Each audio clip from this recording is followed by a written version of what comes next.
স্পিকারের ভূমিকা হলো ফুটবল খেলার রেফারির মতো। আমি তো রেফারি। সরকারি দল বাজেট দেবে, বিরোধী দল তার সমালোচনা করবে এবং যদি গঠনমূলক সমালোচনা করে সেটা আমরা ওয়েলকাম করি।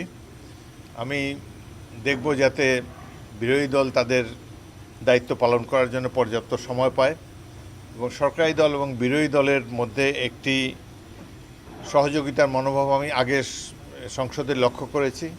এখনও আশা করি তাদের মধ্যে কোঅপারেশন থাকবে এবং সরকারি দল এবং বিরোধী দল মিলেই একটি বাজেট উপহার দেবে জাতিকে, যাতে করে জনগণের জনজীবনে আরও স্বাচ্ছন্দ্য নেমে আসবে।